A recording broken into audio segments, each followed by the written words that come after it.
ഈശോമിശിഹായ്ക്ക് സ്തുതിയായിരിക്കട്ടെ അച്ഛൻ. ഇപ്പോഴും എപ്പോഴും സ്തുതിയായിരിക്കട്ടെ.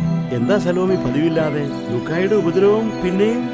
ഇല്ല അച്ഛോ, അങ്ങേരോട് എനിക്ക് സ്നേഹവും ബഹുമാനവും ഒക്കെയാണ്.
തടവറയുണ്ടാക്കി അതിനകത്ത് കഴിയുന്ന പാവങ്ങൾ.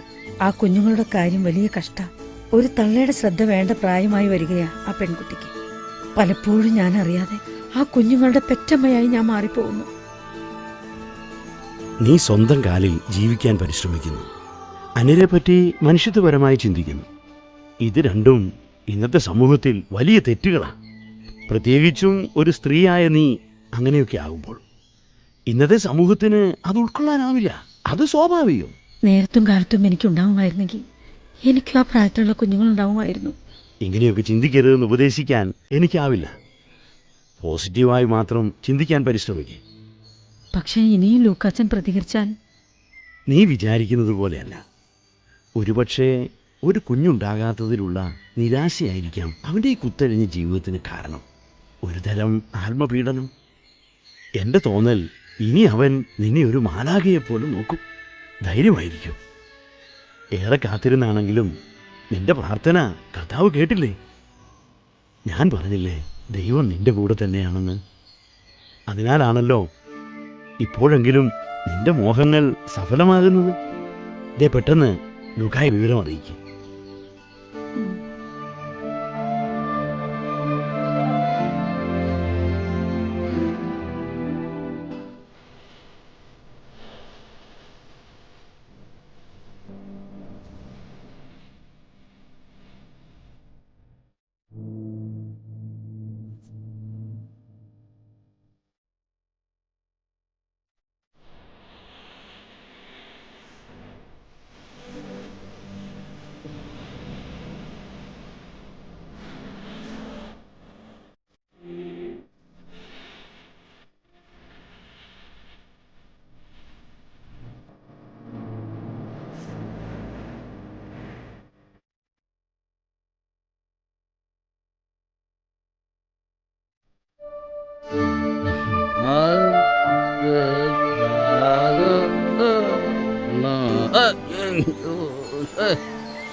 അതിന് കാരണം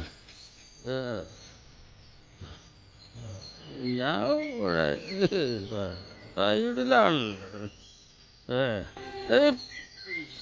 ലൂക്ക, എടാ ലൂക്ക,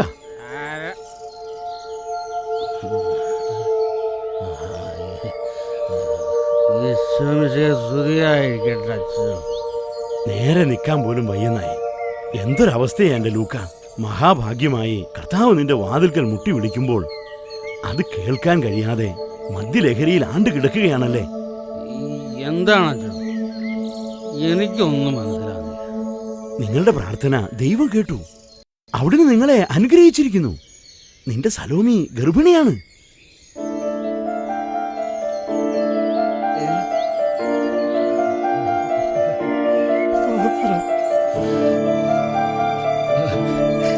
അവൾക്ക് എന്നും വേദനകൾ നൽകിയ മഹാപാപിയാണ് ഞാൻ. വിഷമിക്കേണ്ട. പശ്ചാത്തപിക്കുന്നവരോട് എപ്പോഴും ക്ഷമിക്കുന്നവനാണ് ദൈവം. അവിടുന്ന് നിനക്ക് നൽകിയ മാലാഖയാണ് സലോമി. അതറിയുന്നവനാകണം നീ. എനിക്ക് അവളെ കാണാൻ തിടുക്കം അയച്ചു. ചെല്ല്. ദൈവം നിന്നെ അനുഗ്രഹിക്കട്ടെ. ഞാനിപ്പോൾ തന്നെ പോവാം. എന്റെ സലോമി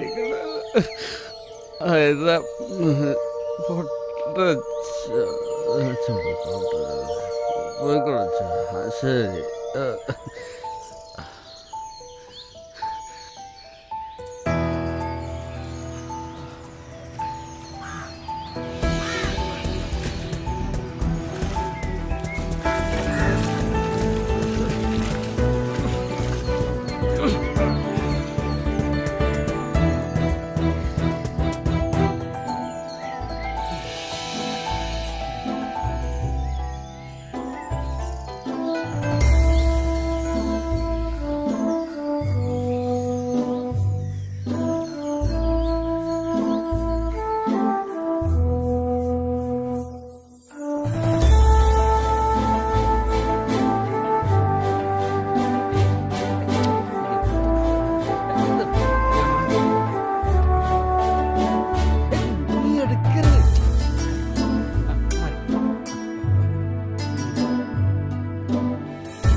നിക്ക്. എവിടേക്കാ ഇത്ര സന്തോഷത്തില്? ഇതിനു മുന്നേ നിന്നെ ഞാൻ ഇങ്ങനെ കണ്ടിട്ടില്ലല്ലോ. അതൊക്കെ ഉണ്ട്, നീ മാറ്. ഞാനും കൂടി അറിയട്ടടാ. എന്റെ സലോമി ഗർഭിണിയാണ്ടാ. അത്രേ ഉള്ളൂ? അതെന്താ ഇത്ര നിസ്സാര? സ്ത്രീകൾ ഗർഭം ധരിക്കുന്നതേ ഈ ലോകത്ത് ആദ്യമൊന്നുമില്ലല്ലോ. തന്നെയുമല്ല, സലോമി ഗർഭം ധരിച്ചു എന്ന് അറിയാത്തവർ ഈ ലോകത്ത് നീയല്ലാതെ മറ്റാരുമില്ല. അതെയോ? പാവം, എന്നോട് പറയാൻ പേടിച്ചിട്ടാ. തീർച്ചയായും നീ വാ, നമുക്ക് ഈ സന്തോഷമൊന്ന് ആഘോഷിക്കാം. വേണ്ട, ഞാൻ ഇനി കുടിക്കില്ല, നിർത്തി. സാരല്ല, ഇന്ന് മാത്രം. കുറച്ച് കാര്യങ്ങൾ നിന്നോട് പറയാനുണ്ട്. നീ വാ.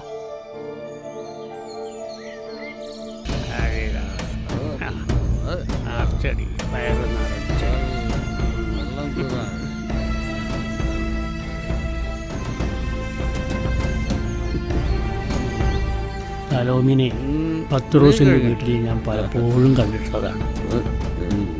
നിനക്കറിയില്ല, ഞാൻ പലപ്പോഴും ആ വഴിക്ക് പോകുമ്പോൾ അവൾ അവിടെ എങ്ങനെ ശൃംഗരിച്ച് നിൽക്കുന്നതൊക്കെ ഞാൻ കണ്ടിട്ടുള്ളതാണ്. നീ കണ്ടോ? പിന്നെ ഞാൻ എൻ്റെ ഈ രണ്ട് കണ്ണുകൊണ്ട് കണ്ടത്.